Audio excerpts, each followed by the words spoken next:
আমার পকেটে একটা রুমাল থাকে, সাদা রুমাল। এই রুমাল দিয়ে যখন দস্তরখানা থাকে না, তখন আমি এই রুমালটা টেবিলের বিছায় দিই। তা আমি এই রুমালটা টেবিলে বিছায় দিয়া এখানে বার্গারটা রাখলাম, রেখে আমি ওই হাতুর বাটাল কাগজ চামচ যা আছে সব সাইড করে রাখলাম। তো এটা আমি হাত দিয়ে সিরে সিরে খাওয়া শুরু করলাম। এবং টমেটোর সস দিয়েছে, তা আমি এই টমেটোর সসটা আঙ্গুল দিয়ে চেটে চেটে খাওয়া শুরু করছি। তা আমার পাশের টেবিলে বগুড়া থেকে কয়েকটা ইয়ং লেডি তারা উঠেছে বাসে। ওরা আমাকে দেখে মুচকি মুচকি হাসে আর মনে মনে ভাবে এই ভেলুর পাড়ার হুজুর কোথা থেকে আসলো, এই গাইয়া হুজুর কোথা থেকে আসলো। তা আমি ওদেরকে দেখে আর ভালোভাবে আঙ্গুল দিয়ে চেটে চেটে খাইতেছি। এরপরে এক পর্যায়ে আমি যখন তারা হাসাহাসি করতেছে আমাকে দেখে, আমি ওই মেয়েদের সামনে গেলাম, যাই বললাম, excuse me madam, I talk to about English, you know English. যেই না আমি এই কথাটা বলছি, তো ওই মেয়ে দুটা মানে একদম তাকায় উঠছে। আমি ইংরেজি জানি, আমি ইচ্ছা করে ইংরেজি বলবো না। কেন বলবো? ইংরেজরা এদের 200 বছরের গোলাম বানিয়েছে আমাদেরকে।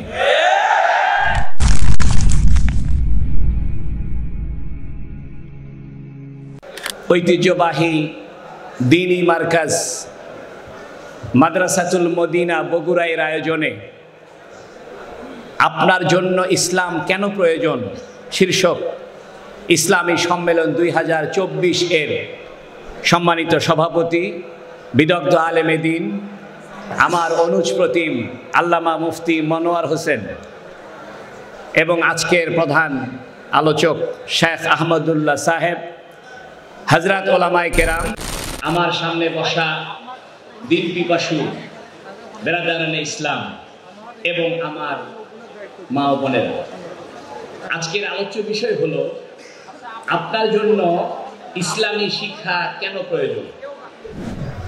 এ বিষয়ের আলোচনার পূর্বে আমাদেরকে ইসলামী শিক্ষা এটা কি? ইসলামী শিক্ষা মূলত শিক্ষাটাই ইসলামী। ইসলামের বাইরে মূলত কোনো শিক্ষা নেই।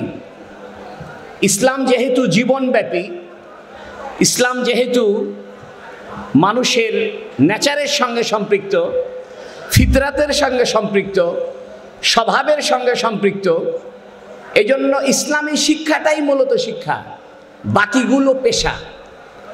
যেমন ইঞ্জিনিয়ারিং লেখাপড়া, এটা বাবুই পাখিও জানে। বাবুই পাখি তাল গাছে বাসা বনে, সে কোনো বুয়েট চুয়েট খুয়েট রুয়েটে পড়াশোনা করেনি, কিন্তু এত চমৎকার করে তাল গাছে বাবুই পাখি বাসা বাঁধে, এটা অনেক ইঞ্জিনিয়ার সাহেবের কাছেও এটা কষ্টকর হবে। এজন্য ইঞ্জিনিয়ারিং পড়াশোনা বা ডাক্তারি বিদ্যা এটা মৌলিক বিদ্যা নয়, কারণ চিকিৎসা শাস্ত্র এটা পশু পাখিও জানে। আমি যখন দেওবন্দ মাদ্রাসায় পড়তাম ভারতের, তখন আমরা যে বিল্ডিংয়ে থাকতাম, এই বিল্ডিংয়ের পাশে একটা গাছ ছিল। এই গাছে অনেকগুলো বানর থাকতো। তা আমরা আমাদের গোসলের পরে কাপড় চোপড় ওই ছাদের উপরে শুকাইতে, আমরা মাদ্রাসার হোস্টেল থেকে দেখছি যে কি হয়। পরে দেখলাম অন্য একটা বানর দৌড় দিয়ে একটা জঙ্গলের ভিতর থেকে একটা গাছের পাতা মুখে করে চাবায়া চাবায় নিয়ে আসলো এবং হাতের মধ্যে নিয়ে যে বানরটা পায়ে আঘাত পেয়েছে ওই জায়গায় ওই বানরটা ওই গাছের পাতা চিবানোর পরে লাগিয়ে দেওয়ার পরে অসুস্থ বানরটা সুস্থ হয়ে গেল। তো বানরের চিকিৎসা কে করলো? বানরে করেছে। বঙ্গোপসাগরে কোনো মেডিকেল কলেজ নাই, সুন্দরবনের ভিতরে কোনো মেডিকেল কলেজ নাই, এবং কোনো পশু পাখি তাদের বাসস্থান নির্মাণের জন্য ভিন্ন কোনো পড়াশোনা শিখতে হয় না। কিন্তু মানুষের জন্য রান্না বান্নার পড়াশোনা শিখতে হয়। আমাদের মা বোনরা আছেন, তারা ইউটিউব ঘেটে ঘেটে কিভাবে কেক তৈরি করবেন, কিভাবে খাবার বানাবেন, এই ধরনের পড়াশোনা করেন। আমি খুব সংক্ষেপে বলছি, পড়াশোনা মূলত ইসলামিক। ইসলামিক পড়াশোনাটা কাকে বলে? ইসলামী পড়াশোনার মৌলিক 4টে বৈশিষ্ট্য। প্রথম বৈশিষ্ট্য হলো ইসলাম যেহেতু জীবন ঘনিষ্ঠ, ইসলাম যেহেতু জীবনব্যাপী, এজন্য ইসলামের লেখাপড়াটা সামগ্রিক। মানব জীবনের যত পর্যায় হতে পারে, যত সমস্যা আসতে পারে, যত পরিস্থিতি সৃষ্টি হতে পারে, প্রত্যেকটা পরিস্থিতিতে প্রত্যেকটা সমস্যার সমাধানে, প্রত্যেক করণীয় বিষয়ের দিক নির্দেশনায়, প্রত্যেক বর্জনীয় বিষয়ের দিক নির্দেশনায় ইসলাম পূর্ণাঙ্গ দিক নির্দেশনা দিয়েছে। একটা মানুষের জন্ম থেকে মৃত্যু পর্যন্ত যা যা করতে হতে পারে, একটা মানুষের জন্ম থেকে মৃত্যু পর্যন্ত যত বিষয় সামনে আসতে পারে, প্রত্যেকটা বিষয়ে হুজুর সাল্লাল্লাহু আলাইহি সাল্লাম আমাদেরকে দিক নির্দেশনা দিয়েছেন। আপনি ঘুম থেকে ওঠার পর থেকে নিয়ে আবার রাত্রিবেলায় ঘুমিয়ে পড়া পর্যন্ত কি কি করতে হবে, প্রত্যেকটা বিষয়ে আপনি হুজুর সাল্লাল্লাহু আলাইহি সাল্লাম থেকে দিক নির্দেশনা পাবেন। এমন সুন্দর দিক নির্দেশনা হুজুর সাল্লাল্লাহু আলাইহি সাল্লাম ছাড়া অন্য কোনো মানুষ দিতে পারেনি। আপনি ঘুম থেকে উঠে কি করবেন, এটা নবীজি বলে গেছেন। আপনি ওয়াশরুমে যাবেন, কিভাবে যাবেন, নবী বলে গেছেন। আপনি বাম পাটা আগে দিবেন, বের হওয়ার সময় ডান পাটা আগে দিবেন। আপনি জুতা পায়ে দেওয়ার সময় কি করবেন, এটাও নবীজি বলে গেছেন। অর্থাৎ আপনি আপনার পারিবারিক জীবনে, ব্যক্তিগত জীবনে, সামাজিক জীবনে, রাষ্ট্রীয় জীবনে, অর্থনৈতিক জীবনে, যুদ্ধকালীন সময়ে, স্বামী স্ত্রীর ব্যাপারে, বাচ্চাদের লালন পালনে, পশু পাখির সঙ্গে আচরণে, গাছপালার সঙ্গে আপনার দৃষ্টিভঙ্গির ব্যাপারে, আবহাওয়ার সঙ্গে আপনার দৃষ্টিভঙ্গির ব্যাপারে, আপনার পোশাক আশাকের ব্যাপারে, আপনার খাদ্যের ব্যাপারে, আপনার ভাষার ব্যাপারে, আপনার কালচারের ব্যাপারে, আপনার সংস্কৃতির ব্যাপারে, আপনার তাহজিব তামাদ্দুনের ব্যাপারে মানব জীবনের এমন কোনো প্রসঙ্গ নাই যে প্রসঙ্গে মুহাম্মদ সাল্লাল্লাহু আলাইহি সাল্লাম কোনো দিক নির্দেশ দিয়ে যায় নাই। বরং হুজুর সাল্লাল্লাহু আলাইহি সাল্লাম মানব জীবনের সব সমস্যার সমাধানে উনি উত্তম সমাধান পেশ করেছেন। এই জন্য হুজুর সাল্লাল্লাহু আলাইহি সাল্লাম কেন্দ্রিক শিক্ষা ব্যবস্থা, এটা ইসলামী শিক্ষা। ইসলামী শিক্ষা ভিন্ন কোনো শিক্ষা নয়। আমরা ইচ্ছা করে ডিভাইডেড করে ফেলেছি। ইসলামী শিক্ষাটাই জীবন ঘনিষ্ঠ শিক্ষার নাম ইসলামী শিক্ষা। আপনি কাপড় তৈরি করবেন, টেক্সটাইল করবেন, এটা ইসলামী শিক্ষার অন্তর্ভুক্ত। কারণ কাপড় তৈরি করার বিষয়গুলোকে হযরত আইয়ুব আলাইহিস সালাম সৃষ্টি করেছেন।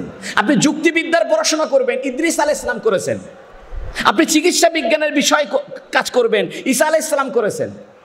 আপনি জাহাজ সম্পর্কে কাজ করবেন, এটা নূহ আলাইহিস সালাম করেছেন। অর্থাৎ মানব জীবনের প্রত্যেকটা বিষয়ে এমন কোনো প্রসঙ্গ নেই যে প্রসঙ্গে হুজুর সাল্লাল্লাহু আলাইহি সাল্লাম আপনাকে দিক নির্দেশনা দিয়ে যান নাই। এটা হলো হুজুর সাল্লাল্লাহু আলাইহি সাল্লামের জীবনের একটা প্রধানতম বৈশিষ্ট্য। এই বৈশিষ্ট্য অন্য কোনো নবীর মাঝে নেই। এক নাম্বার, আমি আপনাকে চ্যালেঞ্জ করে বলে যাই, আপনি শুধু বলবেন যে হুজুর আমার এই জীবনের এই প্রসঙ্গে আমি নবীজির কাছ থেকে কোনো দিক নির্দেশনা পাচ্ছি না, পাবেন না। হয়রাস আপনি যদি এতিম হন, আপনার মনে দুঃখ যে আমি এতিম, আমার বাবা মা ইন্তেকাল করেছেন, কোনো সমস্যা নাই। আপনি হুজুর সাল্লাল্লাহু আলাইহি ওয়াসাল্লামের দিকে তাকাবেন, হুজুর সাল্লাল্লাহু আলাইহি ওয়াসাল্লাম এতিম ছিলেন। পৃথিবীর সমস্ত এতিম মানুষ নবীজির দিকে তাকালে তার এতিম হওয়ার দুঃখ ভুলে যাবে। আপনার গায়ে জামাটা তালি দেওয়া, জামাটা ছিঁড়ে গেছে, আপনি মনে কষ্ট পাচ্ছেন, সমস্যা নাই। হুজুর সাল্লাল্লাহু আলাইহি ওয়াসাল্লামের দিকে তাকাবেন, হুজুর সাল্লাল্লাহু আলাইহি ওয়াসাল্লামের জামাও ছেঁড়া ছিল।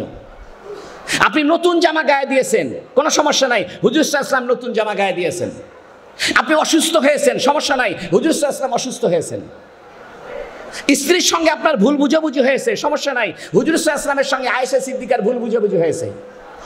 অর্থাৎ মানুষের জীবনে যত রকমের ক্রাইসিস হতে পারে, যত রকমের সমস্যা হতে পারে, যত রকমের পরিস্থিতি সৃষ্টি হতে পারে, যত রকমের অবস্থা সৃষ্টি হতে পারে, যত রকমের কাজ করতে হতে পারে, প্রত্যেক কাজের ব্যাপারে, প্রত্যেক পরিস্থিতির ব্যাপারে, প্রত্যেক সমস্যার সমাধানে, প্রত্যেক সৎ কাজের ব্যাপারে, প্রত্যেক করণীয় কাজের ব্যাপারে, প্রত্যেক বর্জনীয় কাজের ব্যাপারে হুজুর সাল্লাল্লাহু আলাইহি সাল্লাম আমাদেরকে একটা পরিপূর্ণ জীবন আদর্শ উপহার দিয়েছেন। এই কথাই আল্লাহ পাক কোরআনে বলেছেন, লাকাদ কানা লাকুম ফি রাসূলিল্লাহি উসওয়াতুন হাসানা ইন্নাকা লাআলা খুলুকিন আযীম। আমার সময় কম, আমি খুব সংক্ষেপে চারটে বিষয় বলবো। এক নাম্বার, হুজুর সাল্লাল্লাহু আলাইহি সাল্লামের জীবন মানব জীবনের সঙ্গে সামগ্রিক জীবন। মানব জীবনের এমন কোনো প্রসঙ্গ নাই যে প্রসঙ্গে হুজুর সাল্লাল্লাহু আলাইহি সাল্লামের দিক নির্দেশনা নেই, এক নাম্বার। দুই নাম্বার, হুজুর সাল্লাল্লাহু আলাইহি সাল্লাম যে বিষয় দিক নির্দেশনা দিয়েছেন এটা অপূর্ণাঙ্গ দেননি, এটা পরিপূর্ণ দিয়েছেন। অর্থাৎ আমি একটা এক্সাম্পল দিই, আমি দুবাই গিয়েছিলাম।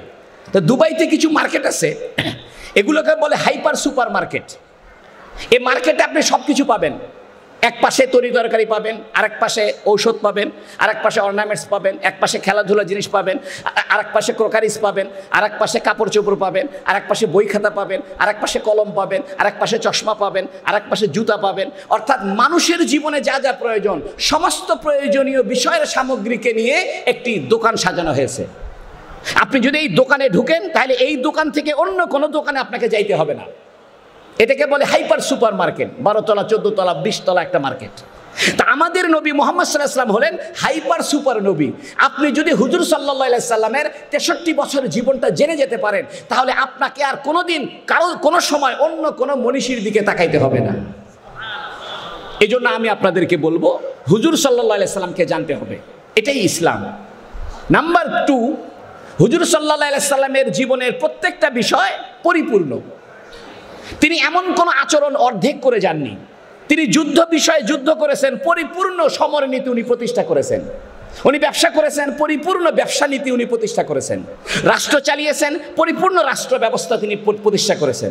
তিনি বিবাহ করেছেন, পরিপূর্ণ বৈবাহিক জীবনের নিয়ম নীতি উনি প্রতিষ্ঠা করেছেন।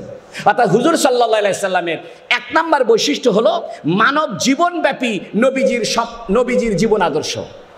প্রত্যেকটা মানুষের জীবনের সব বিষয়ের সমাধান হুজুর সাল্লাল্লাহু আলাইহি সাল্লাম দিয়েছেন। নাম্বার 2, যে সমস্যার সমাধান নবীজি দিয়েছেন এটা পরিপূর্ণ দিয়েছেন, অর্ধেক নয়। 3 নাম্বার, হুজুর সাল্লাল্লাহু আলাইহি সাল্লামের যে শিক্ষা ব্যবস্থা এটা ঐতিহাসিক সূত্রে আমরা প্রাপ্ত হয়েছি।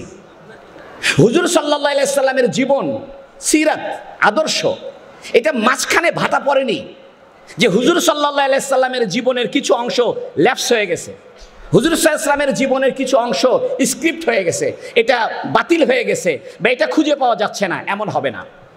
পৃথিবীতে কোনো নন মুসলিম তারা তাদের নবীর সঙ্গে হিউম্যান চেইনের সিলসিলা দেখাইতে পারবে না। অর্থাৎ কোনো একজন নন মুসলিমকে যদি বলা হয় যে মিথ্যা বলা মহাপাপ, সে বলবে রাইট, মিথ্যা বলা মহাপাপ। তা আপনি কোথায় শিখেছেন? সে বলবে বই পড়ে শিখেছি। আমি যদি বলি যে মিথ্যা বলা মহাপাপ, এই কথাটা আপনি ঈসা আলাইহিস সালাম পর্যন্ত একটা সূত্র অনুযায়ী আমাকে বলেন। কোনো একজন ইহুদিকে যদি আমি বলি যে আপনার নবী মুসা আলাইহিস সালাম, এই মুসা আলাইহিস সালামের সঙ্গে আপনি একটা সূত্র অনুযায়ী পরম্পর সূত্রের ধারাবাহিকতায় আপনি নবী পর্যন্ত একটা অথেন্টিকতা, কথার বাস্তবতা প্রমাণ করেন, পারবে না।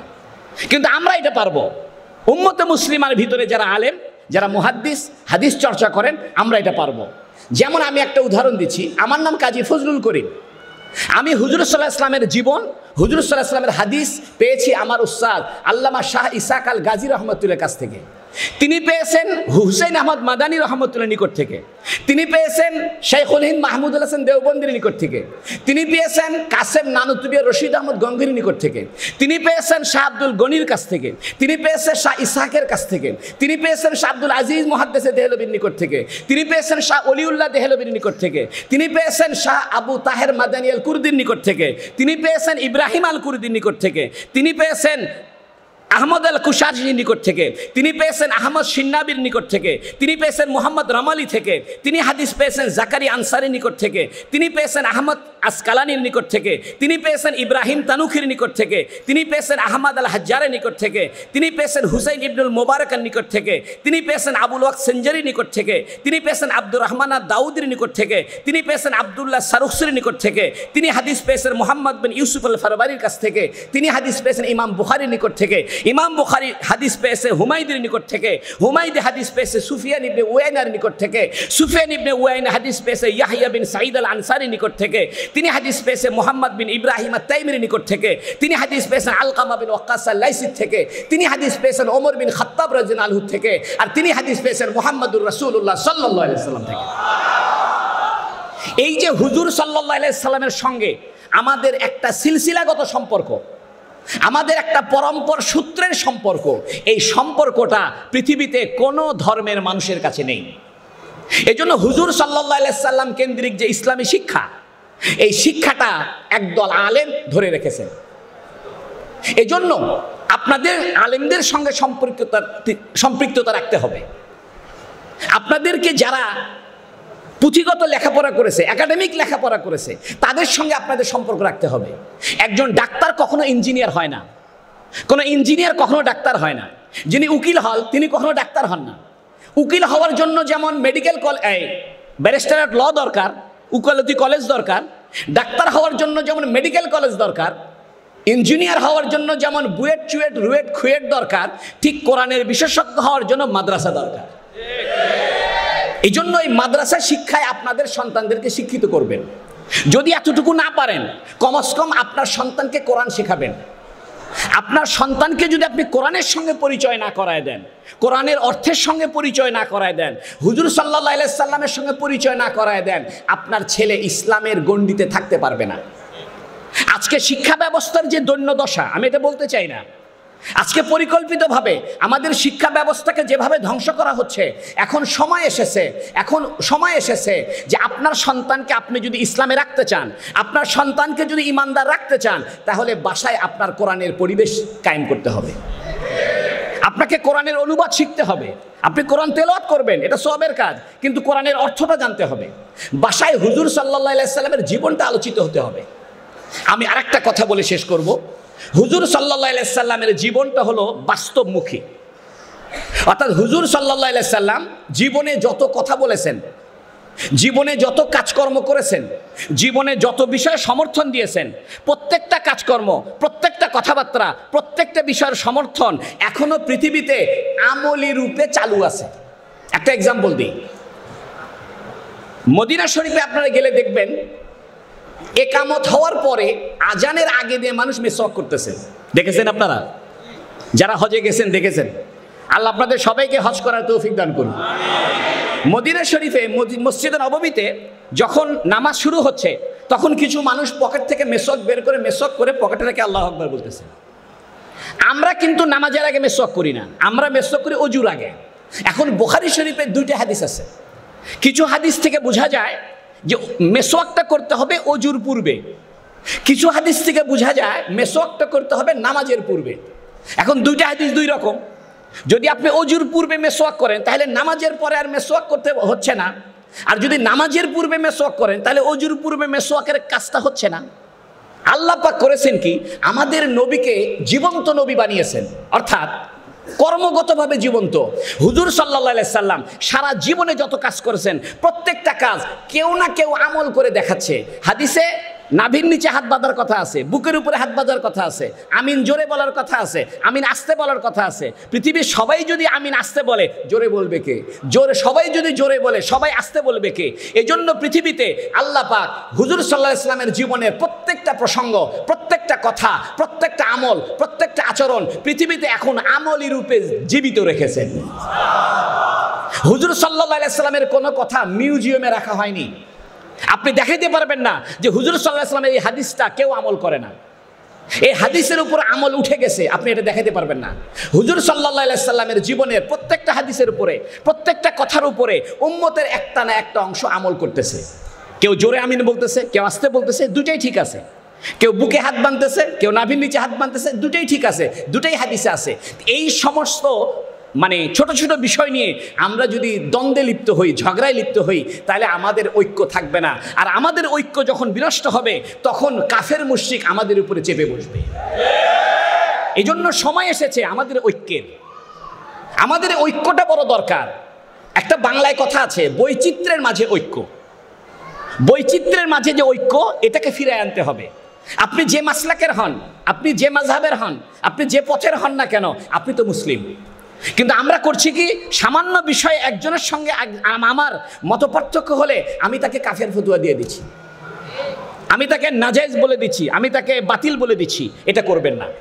আমি বলতে চাইছিলাম, হুজুর সাল্লাল্লাহু আলাইহি ওয়াসাল্লামের জীবনের মৌলিক বৈশিষ্ট্য চারটা, ঠিক ইসলামী শিক্ষার মৌলিক বৈশিষ্ট্য চারটা।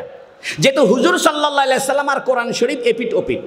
আম্মাজান আয়েশা সিদ্দিকা রাদিয়াল্লাহু আনহাকে জিজ্ঞেস করা হয়েছে, মা খুলুকু মুহাম্মদ, মুহাম্মদ সাল্লাল্লাহু আলাইহি ওয়াসাল্লামের চরিত্র কেমন ছিল?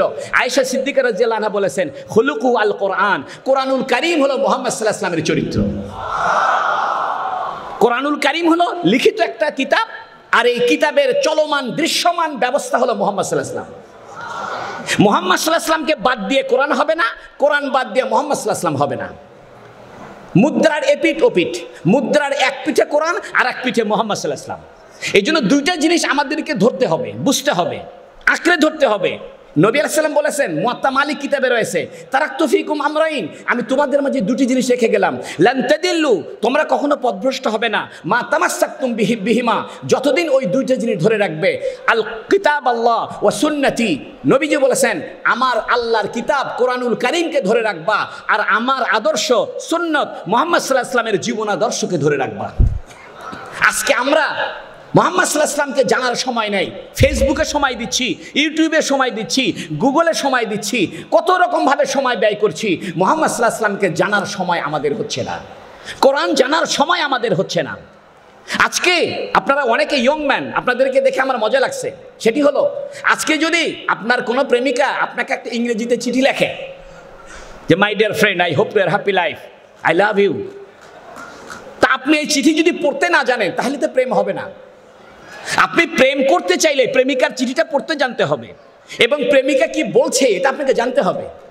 আল্লাহ পাক আপনার সঙ্গে ভালোবাসা করার জন্য একটা প্রেমের চিঠি দিয়েছেন, এই প্রেমের চিঠিটার নাম হলো কোরআনুল কারীম। আলিফ লাম মিম যালিকাল কিতাবু লা রাইবা ফীহি, আল্লাহ বলছেন এটি একটি মহাগ্রন্থ নয়, এটি একটি চিঠি। কিতাব শব্দের অর্থ আরবিতে চিঠিও ব্যবহার হয়, কিতাব শব্দের অর্থ যে কোনো লিখিত বিষয়কে আরবিতে কিতাব বলে। আল্লাহ পাক বলছেন যালিকাল কিতাব, এটা একটা ভালোবাসার চিঠি, লা রাইবা ফীহি, এই চিঠিতে কোনো ভুল নাই, কোনো ভ্রান্তি নাই। ও যুব সমাজ, তুমি তো প্রেম করো, এই প্রেমের ভিতরে জুয়া চুরি আছে। সারা রাত ঘুমিয়ে ঘুমিয়ে কাটিয়েছে, সকালবেলা চিঠি লিখে বলতেছে আমি তোমার জন্য সারা রাত বিনিদ্র রজনী কাটিয়েছি, মিথ্যা কথা। তোমার জন্য বলতেছে তোমাকে ছাড়া আমি বাঁচবো না, অথচ সে আরো দুইটা প্রেম করে। তোমাকে বলতেছে তুমি আমার জান, তুমি আমার প্রাণ, তোমার কাছ থেকে মোবাইলের ফ্লেক্সি নিচ্ছে, কিন্তু সে নিচে নিচে তলে তলে আরো দুইজনের সঙ্গে প্রেম করে। এগুলো বাদ দাও, তোমার প্রেম হবে মুহাম্মদুর রাসূলুল্লাহ সাল্লাল্লাহু আলাইহি সাল্লামের সঙ্গে, তোমার প্রেম হবে কোরআনুল কারীমের সঙ্গে। একটা ছোট্ট গল্প বলবো, আপনারা কি শুনতে রাজি? 1988, আমি তখন 10ম শ্রেণীর ছাত্র। তো বগুড়াতে একটা গাড়ি ছিল, ভুলে গেলাম, রাজভান্ডারীদের গাড়ি স্যার ছিল, হাসনা এন্টারপ্রাইজ, রাইট। হাসনা এন্টারপ্রাইজে নতুন এসি এয়ার কন্ডিশন বাস চালু করেছে। তা আমি চিন্তা করলাম আমি একটু এয়ার কন্ডিশন বাসে চড়ে ঢাকায় যাব। আমি তখন চট্টগ্রাম পড়াশোনা করি মেখল মাদ্রাসায়। আমি একটু আগে থেকে একটু মানে ভালো খাইতে ভালো পড়তে পছন্দ, তা আমি ওই বাসটাতে উঠলাম। তো উঠার পরে বাসটা গিয়ে থামলো হোটেল অ্যারিস্টোক্রেটের সামনে। আপনারা সিরাজগঞ্জ রোডের মোড়ে পার হলেই হাতের ডান পাশে একটা হোটেল আছে, নাম কি? Hotel aristocrat. তা বাসটার ভিতরে আমি একাই পাগড়িওয়ালা, আর সবাই গলায় টাই দিয়ে আছে, সব শিক্ষিত, আমি একমাত্র হুজুর। তা আমি যখন ওই হোটেলে ঢুকলাম, তো হোটেলের ম্যাসিয়ার আমাকে বলতেছে হুজুর আপনি কি খাবেন, আর অন্য সবাইকে বলতেছে স্যার প্লিজ স্যার কি সার্ভ করব। তাকে বলতেছে স্যার কি সার্ভ করব, আমাকে বলতেছে হুজুর কি খাবেন। মানে ভাবখানা এমন, আমি ইংরেজি জানি না। তো ওইখানে লেখা আছে chowmein, wonton, burger, chicken Thai soup, chicken corn soup, এগুলো সব লেখা আছে। তাই বললাম আমাকে একটা বার্গার দাও আর একটা চাউমিন দাও। তো বার্গারটা কি? একটা বনরুটি, মাঝখানে একটা টিকিয়া কাবাব, লেটুস পাতা, উপরে একটা বাঁশের লাঠি। তো ওইখানে কাঁটা চামচ দিয়েছে, আপনার চাকু দিয়েছে, হাতুর বাটাল, বহু কিছু দিয়েছে। তো আমাকে দেখা মেসিয়ার আমাকে খুব একটা রেসপেক্ট করতেছে না।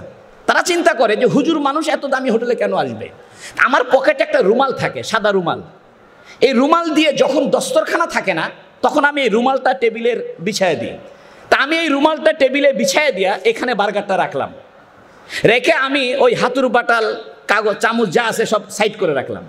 এটা আমি হাত দিয়ে সিরে সিরে খাওয়া শুরু করলাম। এবং টমেটোর সস দিয়েছে, তা আমি এই টমেটোর সসটা আঙ্গুল দিয়ে চেটে চেটে খাওয়া শুরু করছি। তা আমার পাশের টেবিলে বগুড়া থেকে কয়েকটা ইয়ং লেডি তারা উঠেছে বাসে। ওরা আমাকে দেখে মুচকি মুচকি হাসে, আর মনে মনে ভাবে এই ভেলুর পাড়ার হুজুর কোথা থেকে আসলো, এই গাইয়া হুজুর কোথা থেকে আসলো। তা আমি ওদেরকে দেখে আর ভালোভাবে আঙ্গুল দিয়ে চেটে চেটে খাইতেছি।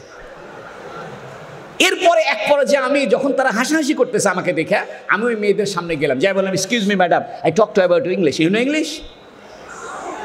যেই না আমি এই কথাটা বলছি, তো ওই মেয়ে দুটা মানে একদম তাকায় উঠছে।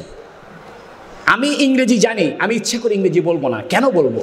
ইংরেজরা এদের 200 বছরের গোলাম বানিয়েছে আমাদেরকে। ইংরেজরা আমাদের বাংলা শিখবে, একজন মুসলিম সে আরবিতে কথা বলবে। আপনার বাচ্চাকে আপনি থ্যাংক ইউ শেখাবেন না, আপনার বাচ্চাকে আপনি শেখাবেন জাযাকাল্লাহ। আপনার বাচ্চাকে আপনি ওয়েলকাম শিখাবেন না, আপনার বাচ্চাকে শিখাবেন শুকরান জাযাকাল্লাহ। আপনার বাচ্চাকে আপনি শুভেচ্ছা স্বাগতম শিখাবেন না, শেখাবেন মারহাবা। আপনার বাচ্চাকে ইসলামী শব্দে পরিচিত করেন। আপনি আপনার বাচ্চাকে ধরে রাখতে পারবেন না, এই বাচ্চা আপনার জন্য কাল হবে। আপনি পিএইচডি করার জন্য বিদেশে পাঠাচ্ছেন, আপনার মৃত্যুর পরে তো ছেলেটা 3 দিন পরে আসবে, জানাজাও পড়তে পারবে না। ছেলেটাকে আয়াতুল কুরসি শিখান নাই, জীবনে আপনার জন্য দোয়াটা করতে পারবেন না। এত ক্যারিয়ার পিছনে ছুটিয়েন না, এই ক্যারিয়ার আমাদেরকে ধ্বংস করেছে। দিনকে মোকাদ্দাম করেন, ধর্মটাকে আগে রাখেন, দুনিয়াটাকে পিছনে রাখেন, ক্যারিয়ারকে পিছনে রাখেন। মুহাম্মদ সাল্লাল্লাহু আলাইহি ওয়াসাল্লাম ইসলাম, আমল, ঈমান, তৌহিদ এগুলোকে সামনে রাখেন। তা আমি যখন ওই মেয়েটার কথা মনে আছে তো, আমি মেয়ে দুটাকে বললাম এক্সকিউজ মি, তো যখন আমি বলছি আর কিছু বলতেছে না, তাই আমি বললাম ম্যাডাম মনে কিছু করবেন না, আমি একজনের প্রেমে পড়েছি তাই আমার এই অবস্থা। তা আমাকে বলতেছে হুজুররা প্রেম করে নাকি? আমি বললাম দেখেন আমি এমন একজনের প্রেমে পড়েছি, তিনি যখন রোদের ভিতরে যাইতেন একখণ্ড মেঘ তাকে ছায়া দিত। আমি এমন একজনের প্রেমে পড়েছি তার গায়ের মধ্যে মশামাছি বসতো না। আমি এমন একজনের প্রেমে পড়েছি জীবনে কোনোদিন মিথ্যা বলেনি। আমি এমন একজনের প্রেমে পড়েছি পূর্ণিমার চাঁদের চাইতে তার চেহারা উজ্জ্বল ছিল। আমি এমন একজনের প্রেমে পড়েছি যিনি দুঃখীর দুঃখ মোচন করত। আমি এমন একজনের প্রেমে পড়েছি যিনি বিধবার আশ্রয় ছিল। আমি এমন একজনের প্রেমে পড়েছি যিনি অসহায়ের সহায় ছিল। আমি এমন একজনের প্রেমে পড়েছি যার শাফাত ছাড়া আপনি জান্নাত পাবেন না। আমি এমন একজনকে ভালোবাসি যার থুতু মোবারক ছিল সুগন্ধ। আমি এমন একজনের প্রেমে পড়েছি যার গায়ের ঘাম ছিল সুগন্ধ। ওই মুহাম্মদ সাল্লাল্লাহু আলাইহি ওয়াসাল্লাম যেভাবে চলতো, যেভাবে খাইতো, যেভাবে পোশাক গায়ে দিত, যেভাবে কথাবার্তা বলতো, ওই রকম করতে আমার ভালো লাগে। মুহাম্মদ সাল্লাল্লাহু আলাইহি ওয়াসাল্লাম দস্তরখানায় বিছায় খানা খাইতেন, আমি তাই খাবো। মুহাম্মদ সাল্লাল্লাহু আলাইহি ওয়াসাল্লাম টাকলুর উপরে কাপড় পরতেন, আমি তাই পরবো। মুহাম্মদ সাল্লাল্লাহু আলাইহি ওয়াসাল্লাম দাড়ি রাখছেন, আমি দাড়ি রাখবো। মুহাম্মদ সাল্লাল্লাহু আলাইহি ওয়াসাল্লাম মেসওয়াক করেছেন, আমি মেসওয়াক করব। আমার পকেটে মেসওয়াক থাকবে। আপনি এটাকে খাটো করে দেখতে পারেন না। ছোট ছোট সুন্নত আজকে আমরা বাদ দিয়ে ফেলছি, হুজুর সাল্লাল্লাহু আলাইহি ওয়াসাল্লামের আদর্শকে আমাদের জীবনের থেকে দূরে সরিয়ে ফেলছি। আপনি ব্রাশ করেন সমস্যা নাই, পেস্ট ব্যবহার করেন, এটা চিকিৎসা হিসেবে করেন, কিন্তু একটা গাছের ডাল হুজুর সাল্লাল্লাহু আলাইহি ওয়াসাল্লামের সুন্নত হিসেবে রাখেন। আপনি খানা খাওয়ার সময় আঙ্গুলটা চেটে খান, প্লেটটা আঙ্গুল দিয়ে চেটে খান। মেডিকেল সায়েন্স বলতেছে যে ব্যক্তি আঙ্গুল চেটে খায়, প্লেটটা চেটে চেটে খায়, তার মুখের ভিতরে এক ধরনের লালা সৃষ্টি হয়, এই লালাটা তার হজমের উপকার করে। আপনি মুহাম্মদ সাল্লাল্লাহু আলাইহি ওয়াসাল্লাম চিনলেন না। ও যুবক, আমার কলিজা ফেটে যায়। তুমি কিডসকে চিনলা, বাইরনকে চিনলা, হুমায়ুন আহমেদকে চিনলা, আইয়ুব বাচ্চুকে চিনলা, গোটা দুনিয়ার সমস্ত তোমার সেলিব্রিটিদের চিনলা। পৃথিবীর সবচেয়ে সেলিব্রিটি, পৃথিবীর একমাত্র সেলিব্রিটি মুহাম্মাদুর রাসূলুল্লাহ সাল্লাল্লাহু আলাইহি ওয়াসাল্লাম। আমি তোমাদেরকে উদাত্ত আহ্বান জানাবো, মুহাম্মদ সাল্লাল্লাহু আলাইহি ওয়াসাল্লামের সুন্নতকে আঁকড়ে ধরো। আমি আপনাদেরকে 2টা দাওয়াত দেওয়ার জন্য আসছি। 1 নম্বর দাওয়াত, কোরআনকে ধরেন। ও যুবক, কেন আপনার জন্য ইসলামী শিক্ষা প্রয়োজন? ইসলামী শিক্ষা না হলে আপনি মানুষ থাকবেন না। ইসলামী শিক্ষা না হলে আপনি মানবতা বোধ জানবেন না। ইসলামী শিক্ষা না থাকলে আপনি মনুষ্যত্ব শিখবেন না। ইসলামী শিক্ষা না থাকলে আপনার পরিবার ব্যবস্থা ঠিক থাকবে না। ইসলামী শিক্ষা না থাকলে আপনার সন্তান অমানুষ হবে। ইসলামী শিক্ষা না থাকলে বোনের সঙ্গে আপনার সম্পর্ক ছিন্ন হবে। ইসলাম থাকলে আপনি বোনকে সম্পত্তির ভাগ দিবেন। আমি মহিলাদের জন্য 2টা কথা বলে শেষ করব। মহিলাদের একটা বড় ধরনের প্রবলেম যে হুজুর সাল্লাল্লাহু আলাইহি ওয়াসাল্লাম এতগুলো বিয়ে কেন করেছেন। আমি কাজী ফজলুল করিম কালকেই যদি একটা বিয়ে করতে চাই, তাহলে আমার বউ বলবে তোমার চেয়ে খারাপ কেউ নাই। আর 4টে বিয়ে যদি করি তাহলে তো মহিলারা আমাকে দেখতেই পারবে না। সেখানে হুজুর সাল্লাল্লাহু আলাইহি ওয়াসাল্লাম বিয়ে করেছেন 13টা, 11টা নিয়মতান্ত্রিক বিবাহ, আর 2টাকে হুজুর সাল্লাল্লাহু আলাইহি ওয়াসাল্লাম আজাদ করে মুক্ত করে বিবাহের মর্যাদা দিয়েছেন। 13 জন স্ত্রী ছিলেন। এবং মজার ব্যাপার হলো হুজুর সাল্লাল্লাহু আলাইহি ওয়াসাল্লাম প্রথম বিবাহ করেছেন বয়সের দিক থেকে অসামঞ্জস্যপূর্ণ। হুজুর সাল্লাল্লাহু আলাইহি ওয়াসাল্লামের বয়স যখন 25, খাদিজা রাদিয়াল্লাহু আনহার বয়স তখন 40। আর হুজুর সাল্লাল্লাহু আলাইহি ওয়াসাল্লামের বয়স যখন 53, তখন হুজুর সাল্লাল্লাহু আলাইহি ওয়াসাল্লাম বিয়ে করেছেন আয়েশা সিদ্দিকা, বয়স 9। এখন নাস্তিকদের কাছে এটা একটা বড় মোক্ষম সুযোগ যে তোমাদের মুহাম্মদ তো বালিকাকে বিয়ে করে, তোমাদের মুহাম্মদ তো বহু বিবাহ করে, তোমাদের মুহাম্মদ তো নাউজুবিল্লাহ ক্যারেক্টারের দিকে দুর্বল। ও যুবক শুনে রাখো, ও নাস্তিকেরা শুনে রাখো, মন খুলে শুনে রাখো, হুজুর সাল্লাল্লাহু আলাইহি ওয়াসাল্লাম বিবাহ করেছেন, এটা বৈষয়িক প্রয়োজনে বিবাহ করেন নাই, এটা বায়োলজিক্যাল কারণে বিবাহ করেন নাই। হুজুর সাল্লাল্লাহু আলাইহি ওয়াসাল্লাম বিবাহ করেছেন, জীবন পৃথিবীতে অতিবাহিত করেছেন ইসলামের জন্য, তৌহিদের জন্য, মানবতার জন্য, বিশ্বাসের জন্য, পৃথিবীতে শান্তি আর রহমত প্রতিষ্ঠার জন্য। হুজুর সাল্লাল্লাহু আলাইহি ওয়াসাল্লামের বয়স যখন 25, খাদিজা রাদিয়াল্লাহু আনহার বয়স তখন 40। এখন আমি উল্টাটা ধরি, নবীর বয়স যদি 40 হইতো আর খাদিজা রাদিয়াল্লাহু আনহা বয়স যদি 25 হইতো, আর হুজুর সাল্লাল্লাহু আলাইহি ওয়াসাল্লাম যদি গারে হেরাতে গিয়ে রাত্রে 6 মাস থাকতেন, আর দিনের বেলা বাড়িতে বাড়ি ইসলামের দাওয়াত দেন, রাত্রেবেলা নবী বাসায় থাকেন না, গারে হেরাতে থাকেন, সারা রাত নামাজ পড়েন, তাহলে 25 বছরে একজন স্ত্রী বলতো, মোহাম্মদ আপনি কি শুরু করছেন, আপনি তো আমার হক আদায় করেন না, আমার বয়স 25, আপনি তো সারা রাত খালি নামাজ পড়েন আর সারা রাত ধরে আপনি গারে হেরায় থাকেন, এইরকম আপনি তো আমার হক আদায় করলেন না। এই জন্য হুজুর সাল্লাল্লাহু আলাইহি ওয়াসাল্লাম 25 বছর বয়সে 40 বছরের একজন বিধবাকে বিয়ে করেছেন, কারণ যাতে হুজুর সাল্লাল্লাহু আলাইহি ওয়াসাল্লামের ইসলাম প্রচারে মহিলাটা সহায়ক হতে পারে, ইসলাম প্রচারে হুজুর সাল্লাল্লাহু আলাইহি ওয়াসাল্লামের স্ত্রীর সান্ত্বনাটা সহায়ক হতে পারে। এই জন্য খাদিজা রাদিয়াল্লাহু আনহা বলছেন, আপনি তো অসহায়ের সহায়, আপনি তো বিধবার সহায়, সমস্ত কাজে হযরত খাদিজা রাদিয়াল্লাহু আনহা হুজুর সাল্লাল্লাহু আলাইহি ওয়াসাল্লাম সহযোগিতা করেছেন। আমাদের স্ত্রীদের, আমাদের মা বোনদের এমন হওয়া উচিত। 2 নম্বর কথা, আয়েশা সিদ্দিকাকে কেন বিয়ে করেন অল্প বয়সে, এটা মহিলাদের বোঝা দরকার। দেখেন, হুজুর সাল্লাল্লাহু আলাইহি ওয়াসাল্লামের সমস্ত স্ত্রী ছিল বয়স্ক বিধবা, কিন্তু হুজুর সাল্লাল্লাহু আলাইহি ওয়াসাল্লামের পারিবারিক জীবনে তো অনেক ব্যাপার আছে। নামাজের পরে রাত্রে ঘুমায় থাকেন, তখন হযরত জিবরাইল ওহী নিয়ে আসে। হুজুর সাল্লাল্লাহু আলাইহি ওয়াসাল্লাম রাত্রে তাহাজ্জুদ পড়েন, কেমনে তাহাজ্জুদ পড়েন, কিভাবে বাথরুমে যান, কিভাবে ঘুমান, এগুলো তো কোনো পুরুষ সাহাবীর পক্ষে জানা সম্ভব না। সম্ভব? হুজুর সাল্লাল্লাহু আলাইহি ওয়াসাল্লাম ইন্টারনাল লাইফ, পারিবারিক ইন্টারনাল লাইফ, রাত্রিকালীন জীবন, স্বামী স্ত্রীর একবারে অন্তরঙ্গ জীবন, এটা তো কোনো আবু হুরায়রার পক্ষে জানা সম্ভব না, এটা তো ইবনে মাসউদের পক্ষে জানা সম্ভব না, এটা তো আব্দুল্লাহ বিন আব্বাসের পক্ষে জানা সম্ভব না। এই জন্য আল্লাহ পাক হুজুর সাল্লাল্লাহু আলাইহি ওয়াসাল্লামকে অল্প বয়সের একটা মেয়ে, 9 বছরের একটা বালিকার সঙ্গে বিবাহের ব্যবস্থা করেছে, যাতে নবীজির ইন্টারনাল জীবনের লক্ষ লক্ষ হাদিস উনি মুখস্থ করে আমাদের কাছে পৌঁছাইতে পারে। হযরত আয়েশা সিদ্দিকার জন্ম না হলে, আয়েশা সিদ্দিকার মতো অল্প বয়সের একজন মেয়েকে হুজুর সাল্লাল্লাহু আলাইহি ওয়াসাল্লাম বিবাহ না করলে আমরা হুজুর সাল্লাল্লাহু আলাইহি ওয়াসাল্লামের পারিবারিক জীবনের কিছুই জানতাম না। লক্ষ লক্ষ হাদিস বর্ণনা করেছেন আয়েশা সিদ্দিকা রাদিয়াল্লাহু আনহা। কোরআন নাজিল হয়েছে আয়েশা সিদ্দিকার লেপের ভিতরে। আয়েশা সিদ্দিকা বলেন, আমি আর হুজুর সাল্লাল্লাহু আলাইহি ওয়াসাল্লাম লেপের ভিতরে থাকতাম, কখনো আমার পা থাকতো নবীর গায়ের উপরে, কখনো নবীর পা থাকতো আমার গায়ের উপরে, এর মধ্যে ওহী এসে নাজিল হইতো।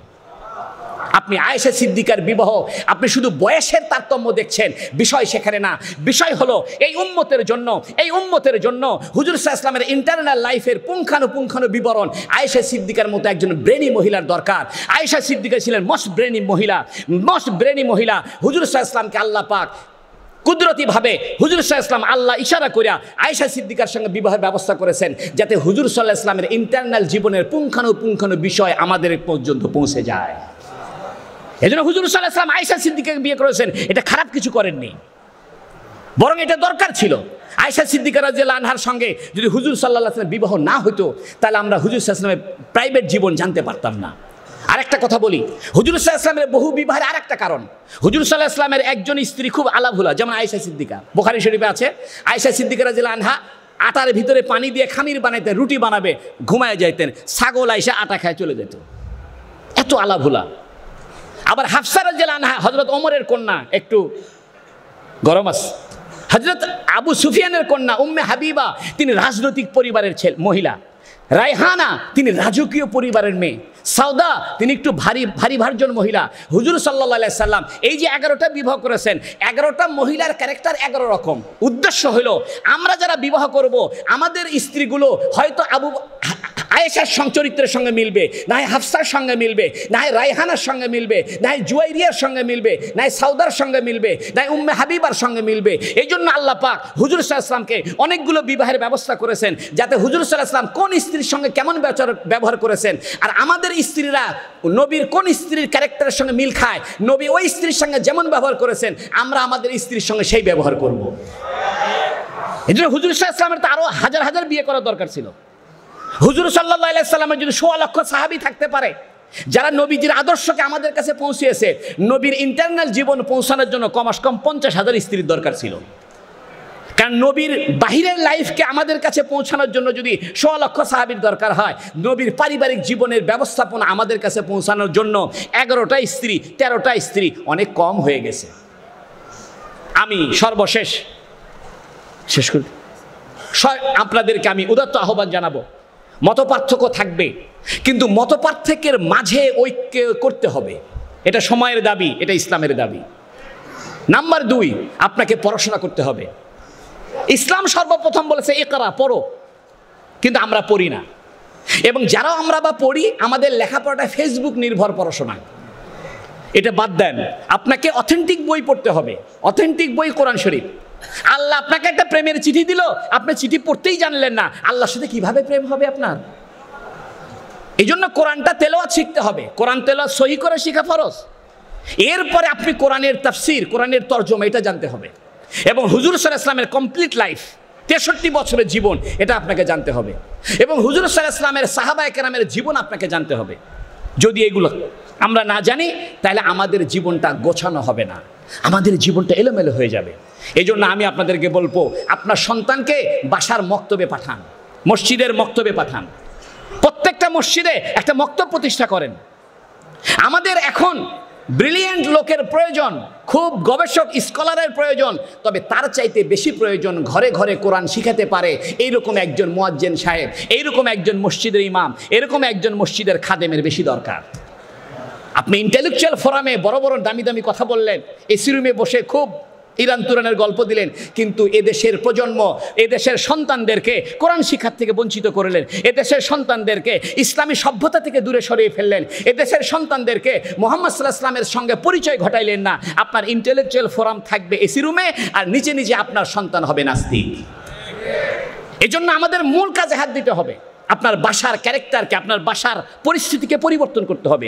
বাড়িতে ঢোকার সময় সালাম দিয়ে ঢুকবেন, বের হওয়ার সময় সালাম দিয়ে বের হবেন, যেন আপনার বাড়ির পরিবেশটা ইসলামী পরিবেশ হয়, আপনার আচরণ কথাবার্তা যেন ইসলামী হয়। আল্লাহ আমাদেরকে তৌফিক দান করুক বলে আমি আর কথা বাড়াবো না, আমার কথা খুব ধৈর্য সহকারে আপনারা শুনেছেন, এই জন্য আপনাদেরকে অসংখ্য মোবারকবাদ। জাযাকাল্লাহু তাআলা খায়রাল জাযা। আপনারা আমার জন্য দোয়া করবেন, আমি আপনাদের দোয়া করছি। আবারও বলছি, কোরআন জানতে হবে, হুজুর সাল্লাল্লাহু আলাইহি ওয়াসাল্লামকে চিনতে হবে, এবং সে অনুযায়ী প্র্যাকটিসিং মুসলিম হতে হবে।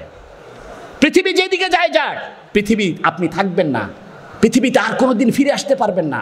ওয়ান টাইম লাইফ, আপনি পৃথিবীতে একবার চলে গেলে আর আসতে পারবেন না। একটাই জীবন, এই জীবন আপনাকে তৈরি করতে হবে আখিরাতের জন্য। কিন্তু আমরা ক্যারিয়ারের জন্য ইসলামকে বাদ দিচ্ছি, ক্যারিয়ারের জন্য ইসলামকে সরিয়ে দিচ্ছি। না, আমি ইসলামকে গ্রহণ করব, ক্যারিয়ারকে পিছনে ফেলবো। আমার ক্যারিয়ারের দরকার নাই, আমার ইসলাম দরকার, আমার ঈমান দরকার। এই মুহূর্তে আমার মৃত্যু হতে পারে, আইনামা তাকুনু ইউদরিকুমুল মাউত, তুমি যেখানেই থাকো মৃত্যু তোমাকে ধরবে। এই জন্য রব্বুল আলামিন আমাদের সবাইকে কোরআনমুখী, রাসূলুল্লাহ সাল্লাল্লাহু আলাইহি ওয়াসাল্লামের সিরাতমুখী, ওলামায়ে কেরামমুখী এবং ঐক্যমুখী জীবন গঠন করা তৌফিক দান করুক, বলুন আমিন। ওয়া আখিরু দাওয়ানা আনিল হামদুলিল্লাহি রাব্বিল আলামিন। আসসালামু আলাইকুম ওয়া রাহমাতুল্লাহি ওয়া বারাকাতুহু।